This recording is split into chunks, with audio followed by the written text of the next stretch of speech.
Howard, so what's so crazy is a little over a week ago, somebody came on Deacon's, not gonna lie, right? The anonymous questions. And they said, man, I heard you were still pimping hoes. Somebody said that. Now, I had already heard that, right? And no, hold on. Pause it. Not gonna lie. The rumor was, I want everybody to hear this. The rumor is that I'm pimping hoes at camp. If I'm lying, let God kill my sweetest daughter. That I'm pimping hoes at camp. Can you imagine that, SI? And it came from this autistic, disgruntled guy who's no longer affiliated. But they're saying that pimping hoes at camp, that means like I'm calling for precepts and then I'm like, hey, go bust that date. Go bust that date. Hey, my nigga, give me Romans 9:4. Yeah, she comes back with the trap. All my camp videos are on YouTube. It's never at 1,500 views live. That's how interested people are in and invested people are in the fall of Guerrilla Hebrew. Right? But I take full ownership for the correspondence because I did send them. And she also sent them. I'm being framed as a predator when, we were a couple engaging in sexting and, that ranged in nature. Wait, so he just admitted that the text threads are real and from him. But I want to address something. But you know what that means, though? Making stuff up and they were fake. Alazar admitted that that text thread is not fake. I want to go here because there's, this domination stuff and things of that nature. And I want to address that because that's not something that I'm into, right? And this is y'all saw text messages if y'all watched the video in regards to her and, the domination stuff. Pause it. All the stuff. Am I telling you to hate Alazar? No. I would never tell you to hate Alazar because I still got love for the brother, man. I ain't gonna lie. Now, I still got love for the brother, of course. We'll never be the same. We'll never, ever be the same. Now, am I saying he committed a sin unto death? I'll let you guys speculate. You listen to his testimony. You listen to Ariela's testimony. And I would say this. It wouldn't be against the Bible to pray for somebody that you thought committed a sin unto death. I think 1 John 5:16 is saying if you didn't want to pray for them, you don't have to. Yeah. But I would never tell somebody not to pray for a brother or sister who has done a heinous act or has pondered on a heinous act. I just wouldn't say that. I know that we all need mercy. This is what I say to her. Let's just go vanilla and love each other. Now, just so y'all understand what vanilla means. Are we just continuing from this point? Yeah. Okay. Vanilla sex refers to traditional heterosexual sexual activities without any unusual or adventurous elements. So what am I telling her? I just want to go vanilla and love her. This is what she responds to me. So I'm being called a predator. She said, this is the response. I love you either way. I just don't like you all the time. What was the solution you had mentioned earlier? Okay, keep going. I get to wanting to have regular sex with her. Oh, he said letting me dominate you will help. Okay, keep going. Yeah, okay. She said, I love you either way. I just don't like you all the time. What was the solution you had mentioned earlier? Because I mentioned the solution to our problems. I said, I feel the same, babe. I just really want to work on us. She said, how is this realistic? I said, I think it is. She said, what's the plan? I said, I need to cater to you better emotionally. This is what she says. This is how she says I can cater to her better emotionally. Letting me dominate you will help. There's text messages that are being used to make me look like a predator when I'm literally in this thread, in this particular instance, a man attempting to fix and save my marriage. And she's telling me that's going to help cater to her emotionally. So just so you guys understand the context of where some of this stuff is coming from, she's asking me to participate in this, though I'm telling her I don't want to. I want to have a normal sex life, but I do want to cater to her emotionally. And this is what she's asking me to do in order to help her be catered to emotionally. I mean, we need Jesus Christ, you guys. You know, when I came into the truth, I thought we all believed the same thing. I thought we all loved each other, and we're going to read the Bible until Jesus come back. And it's just like, nigga.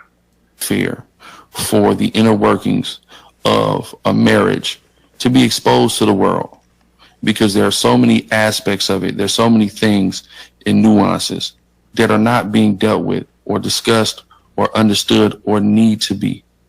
There's dirty laundry that doesn't need to be aired out. Now, again, if I was doing something insane, I got you. But additionally, matter of fact, even before I get there, kind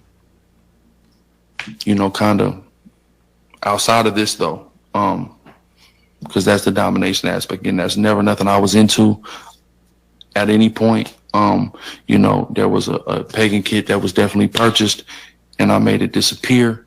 It vanished. Wait, hold on. I mean, ask her. Anybody can ask her.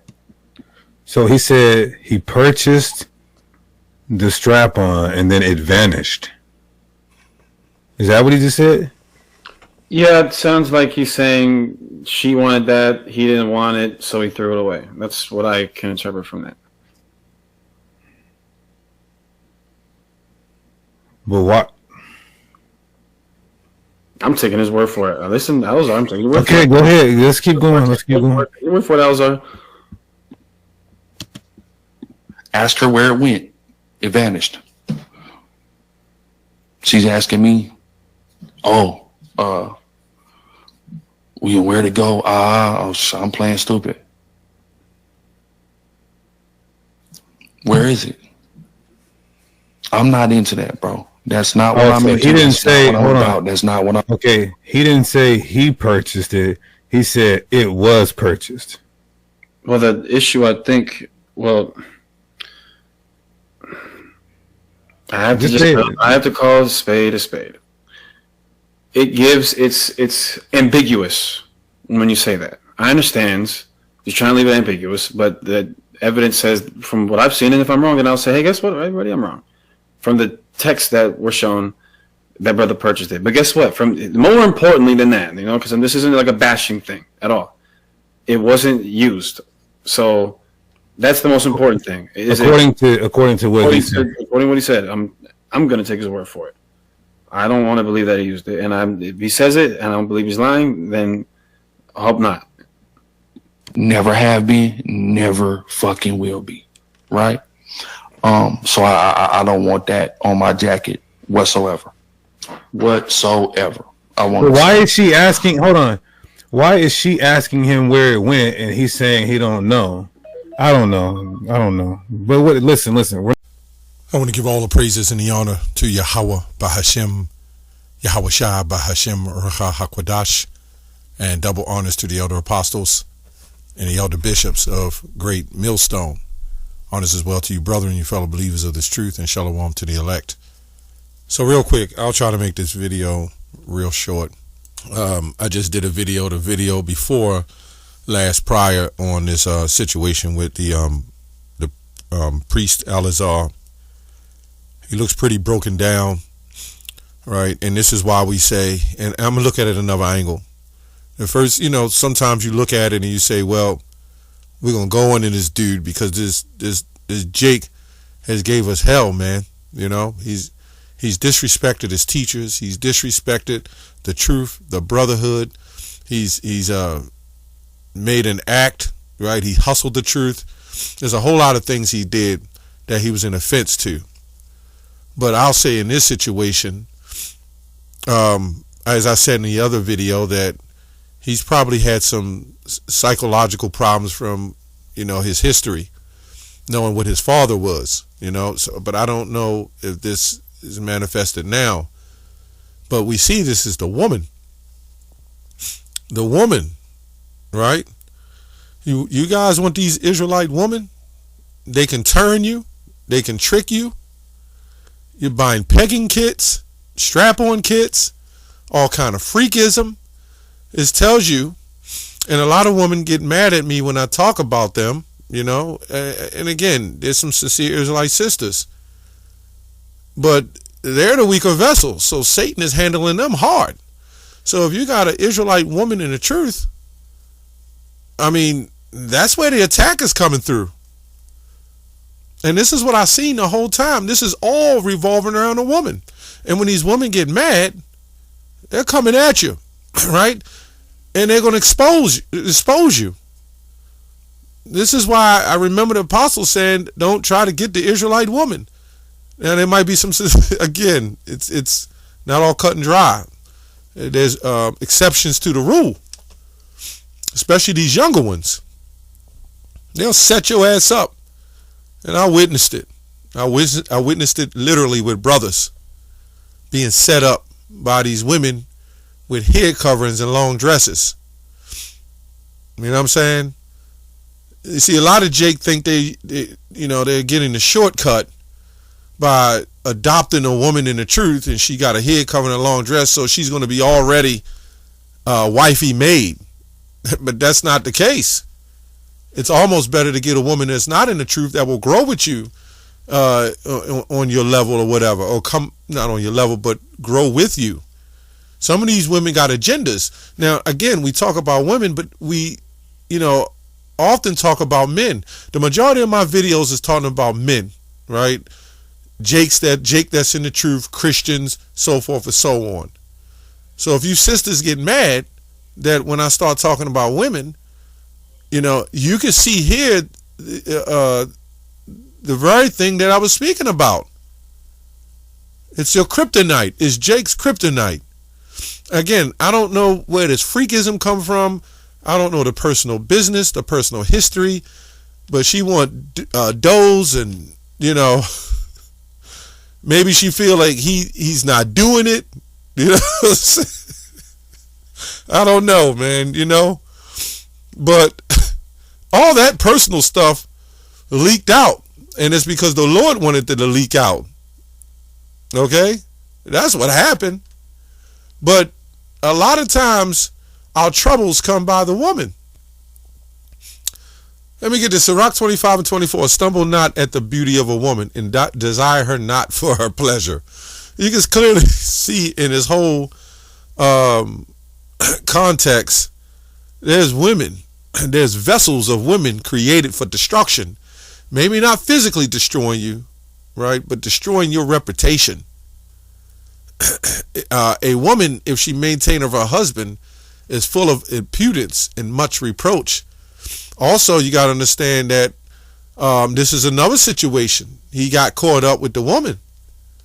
And there's women who already will set your ass up. Could have ordered the package. Knew what was going down to bring you down because maybe she didn't like you had polygamy with another woman. So you got to keep your stuff tight if you're going to be dealing with these women. Right? A wicked woman abateth the carriage, maketh a heavy countenance and a wounded heart. If this ain't the scriptures, this is why we got to be careful. We read these scriptures, but do we quite understand them? I know when I came in the truth, I read Deuteronomy 28. I said, yeah, it makes sense. I know.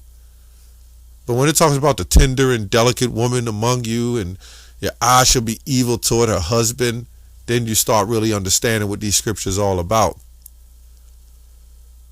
You know what I'm saying? A wicked woman abateth the carriage, maketh heavy countenance and a wounded heart. A woman that will not comfort her husband in distress, maketh weak hands and feeble knees. Of the woman came the beginning of sin, and through her we all die. You don't have to physically die, but you can really be destroyed by a woman. This is why Solomon's mother, King Lemuel, said, King Lemuel, give not thy strength unto a woman. And so he's got an enemy. Some of these women could be agents. Oh yeah. These elites, they will set up agents and bring them in these camps and they'll have sex with you. I mean, some of them are sex workers anyway. You remember when they went to the club on the Passover? You also got to remember the Lord remembers all this stuff, man. You playing with Yahweh Ba'Shem Yahweh Shah, man. And a lot of these people are playing games with the Lord. As I promised, I would not make this video long. I just wanted to hit the point, and that's the way I see it. That's all I have on that. Shalom.